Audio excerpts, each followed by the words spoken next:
하나님 말씀은 사도행전 2장 1절에서 13절입니다. 사도행전 2장 1절에서 13절까지 말씀 번갈아가며 읽습니다.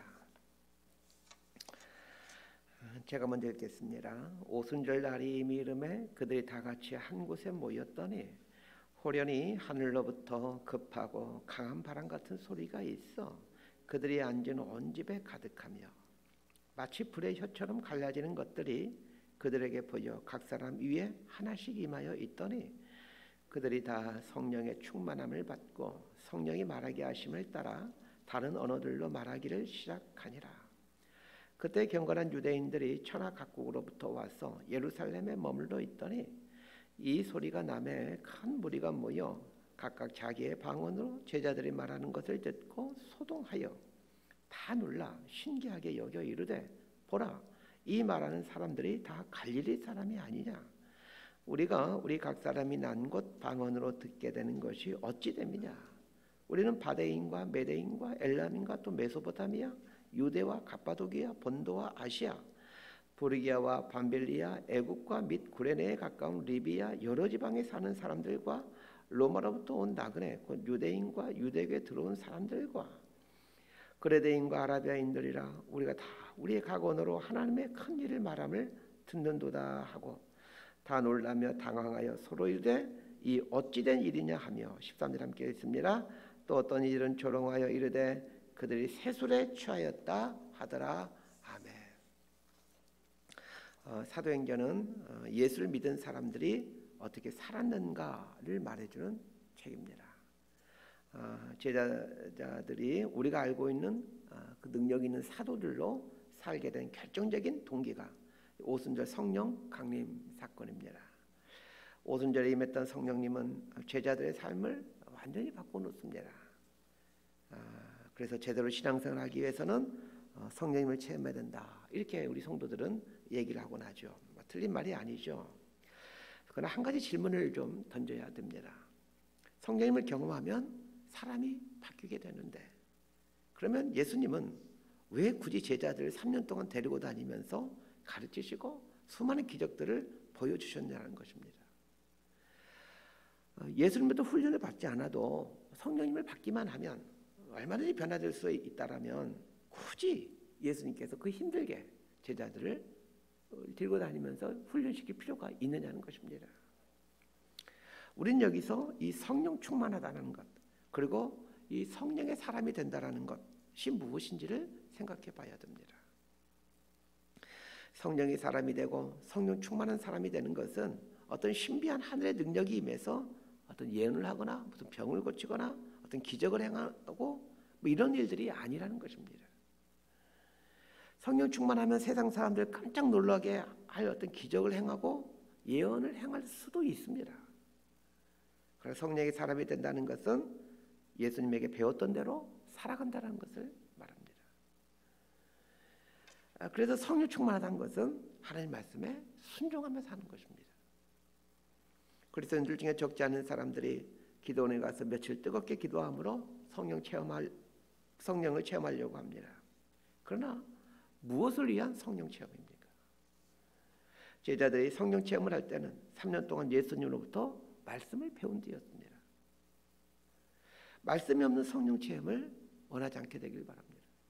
말씀이 없이 성령 체험을 하게 될 때 그 상당히 많은 문제가 생긴다는 것을 예수님이 알고 계셨습니다.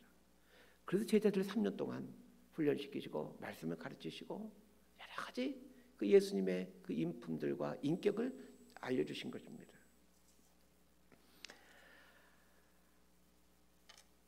예수님은 십자가에 달리시던 제자들에게 이런 말씀을 하셨습니다. 보혜사 곧 아버지께서 내 이름으로 보내실 성령 그가 너희에게 모든 것을 가르치고 내가 너희에게 말한 모든 것을 생각나게 하리라.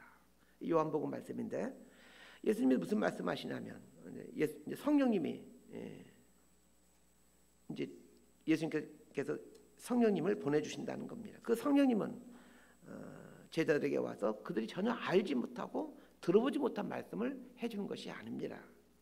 제자들이 성령 체험을 한 후에 선포되는 말씀들은 모두 예수님으로부터 배웠던 말씀들입니다. 전혀 알지도 못하는 어떤 신비한 예언 같은 이상한 예언 같은 그런 말씀들이 아니었습니다. 그건 사도 바울도 마찬가지입니다. 성령의 사람 이 바울의 설교를 잘 들어보시길 바랍니다. 그가 성령에 충만해서 선포했던 말씀들은 모두 성경에 나오는 말씀들입니다. 성경을 정확하게 해석하고 구약의 말씀들이 이런 뜻이다라고 바르게 선포하는 것이 사도 바울의 설교입니다. 그리고 바울의 얘기를 들어보십시오. 계속해서 그리스도에 대한 이야기입니다. 예수님의 죽으심, 예수님의 부활하심. 자, 1절에서 4절까지의 말씀을 함께 읽습니다. 시작.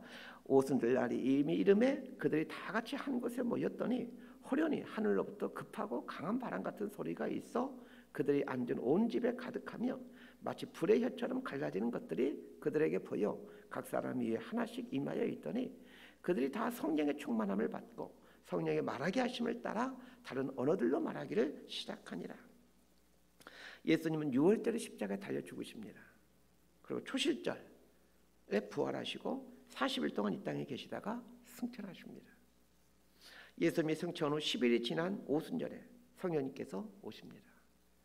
오순절이란 6월절로부터 50일이 지난 때를 말합니다. 구약의 절기로 하면 이 오순절은 칠칠절 혹은 맥추절이라고 부릅니다. 이스라엘 백성들이 애굽에서 탈출하던 날이 그 출애굽하던 날이 6월절 때이죠. 6월절 어린 양을 문설주에 바르고 바로 그 밤에 급하게 애굽을 떠나라고 하나님 말씀하셨습니다.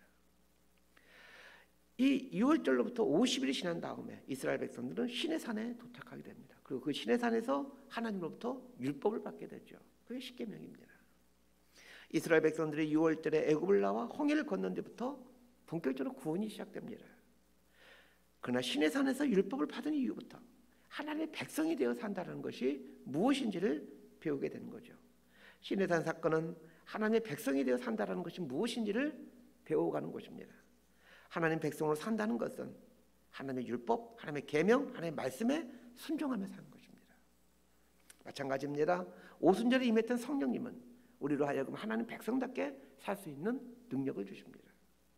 우리 힘으로 하나님 말씀에 순종하며 사는 것은 불가능합니다. 그래서 이 초대교회는 오순절을 어떻게 지켰냐면 이스라엘 백성들이 시내산에서 하나님의 율법을 받은 것을 기념해서 말씀을 깊이 묵상하고 말씀을 연구하는 그런 절기로 이 오순절을 삼게 됩니다. 성령님은 우리에게 하나님 말씀에 순종하며 살 수 있는 능력을 주십니다. 성령님이 오시면 말씀에 순종해서 선교지로 떠날 수 있기도 하고 자기 전 인생을 들여 복음을 위해 살 수 있게 복음을 위해 살게도 복음을 위해서 살 수 있게도 해주는 것이죠. 성령님은 우리 삶이 그리스도와 복음을 위해 살아갈 수 있도록 해줍니다. 그래서 우리가 성령 충만을 구하는 겁니다. 성령 충만하면 무슨 기분이 좋아지고 걱정이 사라지기 때문에 성령 충만을 구하는 것이 아닙니다. 성령 충만은 나를 위해서 구하는 것이 아닙니다. 그리스도와 복음을 위해서 구하는 것입니다. 성령 충만하지 않을 때는 내가 사는 것입니다. 그러나 성령 충만하면 내가 죽게 됩니다. 내가 그리스도와 함께 십자가에 못 박혔나니 그런즉 이제는 내가 산 것이 아니요 오직 내 안에 예수께서 사는 것이라. 이것이 성령 충만의 모습입니다. 내가 죽고 예수가 사는 것, 이것이 성령 충만입니다. 내가 살면 미래가 불안하고 걱정과 근심이 그치질 않습니다. 그러나 내 안에 그리스도께서 살게 되면 불안이 사라지고 걱정이 사라지고 근심이 사라집니다. 예수님은 한 번도 불안해하거나 근심하거나 걱정하지 않으셨습니다. 그러게 내 안에 성령님이 충만하게 되면 그리스도의 영이신 성령님이 충만하게 되면 그래서 예수님처럼 어떤 걱정이나 근심을 하지 않게 되는 겁니다. 오순절이 있기 전에 6월절이 있었고 출애굽 사건이 있었습니다. 우리 인생도 마찬가지입니다. 성령님을 체험하는 오순절의 사건이 있기 위해서는 6월절 사건이 있어야 하고 홍해를 건너는 사건이 있어야 합니다.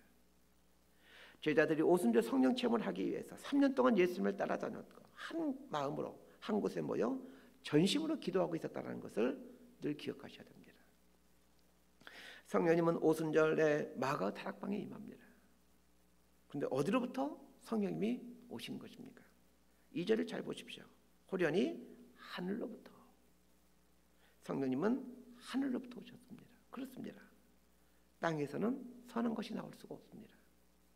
하늘은 하나님을 말합니다. 하나님께서 성령님을 보내십니다. 예수님도 분명히 말씀하셨습니다. 내 아버지께서 성령님을 보내신다라고. 만약 땅에서 성령님이 오셨다면 우리는 우리 힘으로 성령님을 만날 수가 있습니다. 그러나 성령님은 하늘로부터 오십니다. 앞에서 인용했던 요한복음의 말씀, 보혜사 곧 아버지께서 내 이름으로 보내실 성령이라고 하셨는데 성령님은 하나님께서 보내십니다. 우리가 해야 될 일은 이 성령님을 사모하고 기다리는 것입니다. 성령님은 하늘로부터 오셨습니다. 하늘에서 땅에 사는 우리에게 오셔서 우리를 하여금 이 하늘에 속한 사람으로 살아가도록 해주십니다. 그러기에 우리는 성령님을 사모해야 되는 겁니다. 저는 성령님을 사모합니다. 그래서 하늘의 삶을 살 수 있기를 소망합니다. 전 여러분들도 이런 소망을 가질 수 있게 되길 바랍니다. 끊임없이 성령님을 사모하십시오. 그러면 성령님은 우리에게 오셔서 충만케 해주십니다. 새벽 예배 때도 기도하시면서 성령의 충만을 소망하고 혼자 집에 있을 때 잠잠히 눈을 감고 성령의 충만을 구하십시오. 잠자리 들기 전에도 성령님을 소망한 채 눈을 감으십시오. 2000년 전 마가 다락방에 성령님이 오실 때는 급하고 강한 바람 같은 소리와 불의 혀처럼 오셨습니다. 이것은 성령님이 매번 이런 식으로 오신다 그런 말이 아닙니다. 급하고 강한 바람같이 그리고 불의 혀처럼 왔다는 것은 성령님은 실제로 존재하는 인격이라는 것을 말해줍니다. 바람 같은 불의 혀처럼 이라는 말은 바람이다, 불의 혀다 이런 뜻이 아닙니다. 무엇인지 정확히 설명하기가 어렵다는 말입니다. 정확히 설명하기 어렵지만 실제로 존재하는 분이시라는 말입니다. 성령님은 다양한 모습으로 우리에게 오십니다. 어떤 사람은 불의 모습으로 오기도 하고, 그래서 어떤 분은 기도원에 가서 기도하다가 성령 받고 떼굴떼굴 굴렀다라는 그런 간증을 아마 들어보셨을 것입니다. 어떤 사람에게는 흐르는 강물처럼 오기도 합니다. 성령님은 영이십니다. 그분의 모양은 한두 가지가 아닙니다. 그러나 분명한 사실은 실제로 존재하는 인격이라는 사실입니다. 성령님을 경험한 사람들에게 나타나는 공통적인 현상들이 있습니다. 자, 4절을 제가 읽어드리겠습니다. 그들이 다 성령의 충만함을 받고 성령이 말하게 하심을 따라 다른 언어들로 말하기를 시작하니라. 여기서 말하는 다른 언어란 우리가 알고 있는 그 방언이 아닙니다.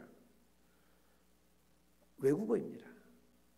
영어 성경에도 분명히 foreign language, 영어, 우리 영어나 무슨 중국어나 일본어 뭐 이런 언어라고 분명하게 얘기하고 있습니다.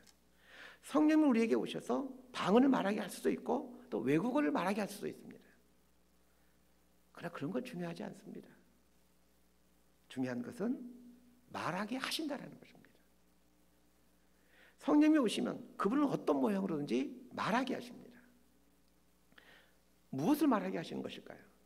예수 그리스도 그분을 말하게 하십니다. 성령님은 예수님의 영, 그리스도의 영입니다. 그래서 성령이 오시게 되면 그리스도를 말하게 됩니다. 어떤 사람에게는 몸으로, 어떤 사람은 삶으로 예수 그리스도를 말하게 하십니다. 어떤 사람에게는 입으로 예수 그리스도를 말하게 하십니다. 어떤 사람은 손과 발로 예수 그리스도를 말하게 하십니다. 성령이 오시면 나타나는 두 번째 특징이 있습니다. 4절을 잘 보십시오. 성령이 말하게 하심을 따라. 이 따라라는 단어를 깊이 좀 생각해 볼 수 있게 되길 바랍니다. 성령이 충만하면 성령님이 하시는 대로, 성령님을 따라, 성령님이 이끄시는 대로, 성령님이 원하신 대로 살게 됩니다.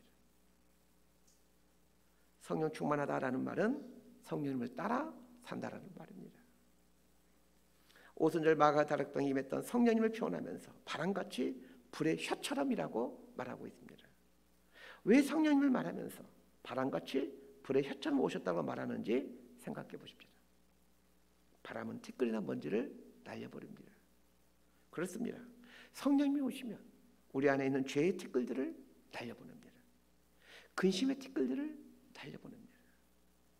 성령님을 말하면서 불의 혀라고 말하고 있습니다. 불의 혀는 모든 것을 태워버리는 역할을 합니다. 그렇습니다. 성령님이 우리에게 오시면 웅크리고 있던 죄를 태워버리고 더러운 생각과 욕심을 태워버립니다. 그리고는 우리에게 거룩한 열망, 거룩한 욕심, 거룩한 꿈을 갖게 합니다. 이게 성령을 경험한 사람의 모습입니다.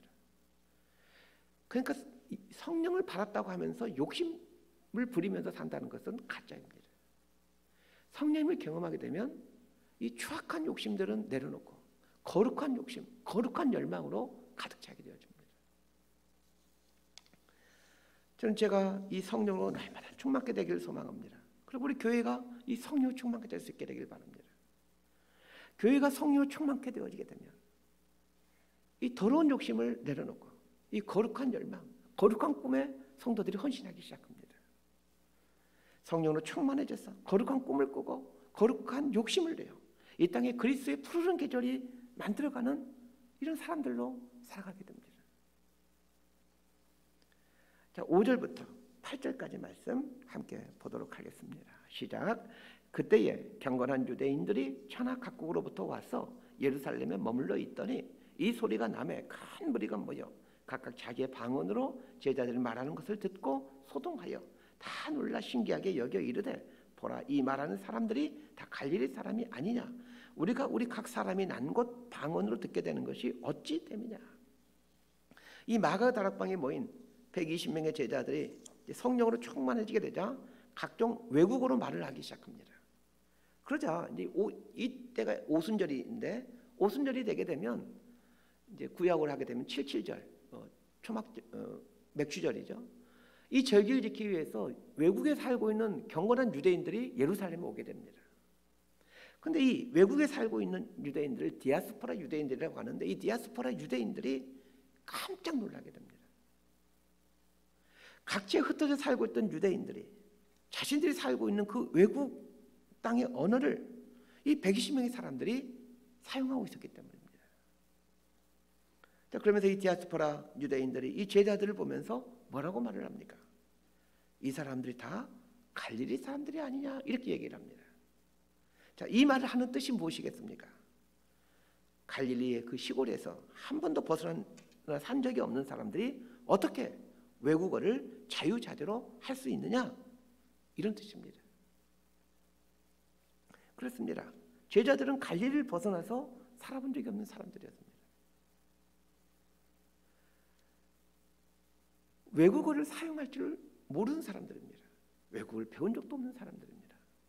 그런데 이 사람들이 쓰는 이 120명의 제자들이 그 저 외국에 있는 저 지방에 있는 지방의 언어까지도 막 사용하고 있는 거예요. 그러니 깜짝 놀라는 거죠.